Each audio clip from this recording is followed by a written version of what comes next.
gentlemen, and welcome for another exciting week sa game ng PBL.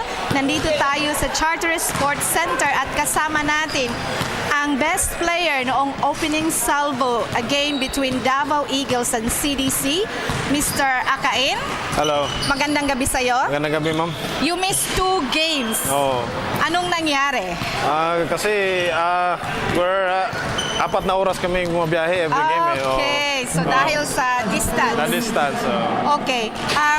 Yung last statistic mo, 24 points, 6 assists and 1 game. Ano sa tingin mo ngayong gabi? Yun pa rin ang gagawin. Yun ang parang expectation. Anong expectation ng Davao Eagles from you tonight? Yun pa rin, just play hard and both defense and offense and play as a team.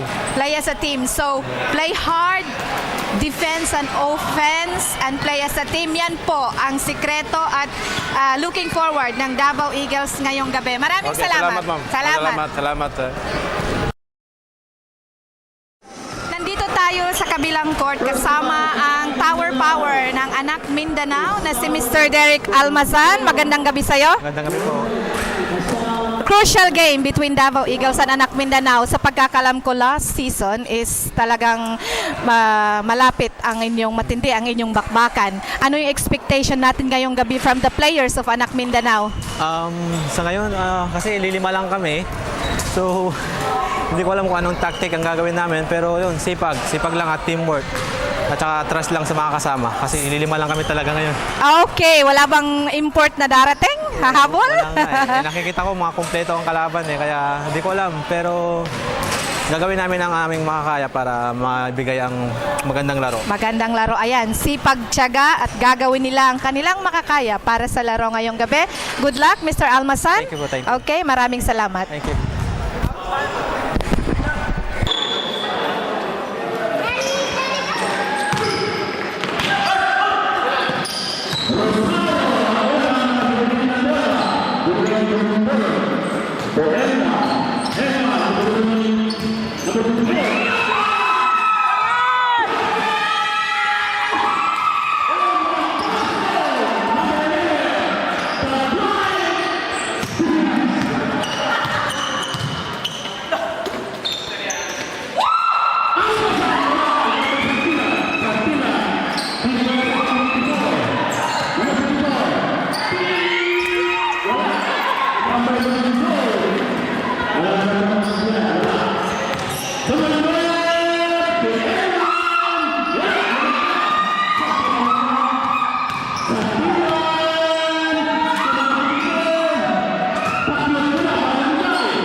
Let's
Welcome po once again sa katatapos lang na game between Anak Mindanao and Davao Eagles. Panalo po sa final score ang Davao Eagles, 81 against 72 points ng Anak Mindanao. At kasama natin ngayong gabi ang best player of the game ng Davao Eagles with 28 points, 2 rebounds and so many assists. Number 11, Mr. Chavez. Maayong gabi, Idong. Maayong gabi, Coach. Congratulations! Thank you. Maganda yung pinakita niyong teamwork, especially napansin namin between you and yung number 3, si Agor. Oo nga, magaling din eh. Magaling, ang ganda ng pinakita niyong laban. Yeah. Ano ba yung pinag-usapan niyo prior the game? Sa amin lang, no, we really want to win this game. You really want? So yun lang po. Yun lang po. Yun lang. So, sulit ba ang game niyo ngayong gabi? Sulit na sulit kasi biyahe namin 2 hours sa train eh. Kaya 2 hours sa train. Pero sa pinakita Hindi, joke mong yan. galing, sa pinakita niyong galing, Ah. talagang bilib na bilib at naghahanda na ang samahang magtalo kung kailan kayo maglalaban. Oo nga eh. So ayan, kasama natin ang best player. Congratulations Thank you po, and thank good you. luck again sa mga susunod yung mga Thank you, games. thank you. Mr. Chavez, thank you. Thank you, bye.